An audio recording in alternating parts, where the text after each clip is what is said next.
ఇక డీటెయిల్స్ చూస్తే స్టేషన్ గన్పూర్ మండల కేంద్రంలోని పద్మావతి గార్డెన్ లో నిర్వహించే సన్నాహక సమావేశానికి ఆయన హాజరయ్యారు. ఆ తర్వాత సభను ఉద్దేశించి ఆయన మాట్లాడుతూ బూత్ వైజ్ గా 250 ఓట్ల చొప్పున తీసుకొచ్చే విధంగా కార్యకర్తలు పనిచేయాలని సూచించారు. ఇప్పుడే తనకు ఒక సమాచారం అందిందని, రేపు కాంగ్రెస్ పార్టీ అధ్యక్షుడు రేవంత్ రెడ్డి గన్పూర్ కు వస్తున్నారని తెలిసిందన్నారు.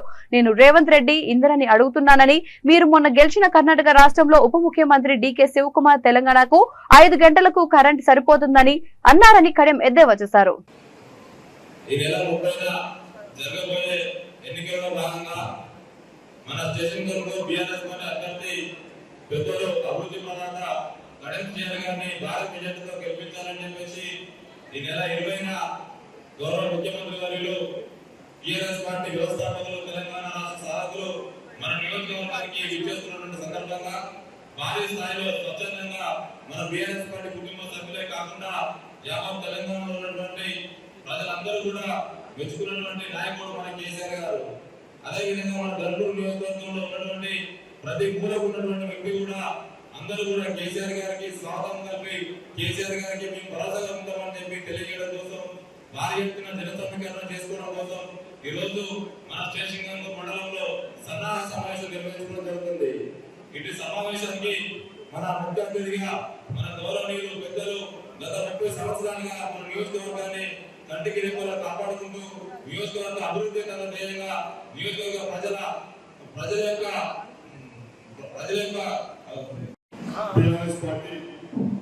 విస్తృత సమావేశానికి అధ్యక్షుడు వస్తున్నటువంటి మండల అధ్యక్షుడు మాచల గణేష్ గారికి, ఈనాటి సమావేశానికి ముఖ్య అతిథిగా చేసినటువంటి గౌరవనీయులు పెద్దలు మాజీ ఉప ముఖ్యమంత్రి వర్యులు బీఆర్ఎస్ పార్టీ స్టేషన్ గన్పూర్ నియోజకవర్గ అభ్యర్థి కడియం శ్రీహరి గారికి స్వాగతం చెప్తున్నాం. అదేవిధంగా వేదికపై ఉన్నటువంటి గౌరవ సర్పంచులు, గౌరవ ఎంపీటీసీలు, క్లస్టర్ ఇన్ఛార్జీలు, బూత్ కమిటీ బృందాలు, మండల శాఖ అధ్యక్షులు, మండల పార్టీ గౌరవ పెద్దలందరూ కూడా స్వాగతం సుస్వాగతం చెప్తూ విచ్చేసినటువంటి బూత్ కమిటీ సభ్యులు, రైతు సభకు ప్రజల నుంచి మంచి స్పందన వస్తున్నది. చాలా ఉత్సాహంగా చాలా మంది తరలి వచ్చడానికి సిద్ధంగా ఉన్నారు. కనీసం 1,00,000 మందితో బహిరంగ సభ నిర్వహించాలని చెప్పి ఆలోచిస్తున్నారని చెప్పేసి 1,00,000 మంది రావాలి అంటే ఊళ్ళకు ఊళ్ళు ఖాళీ కావాలి.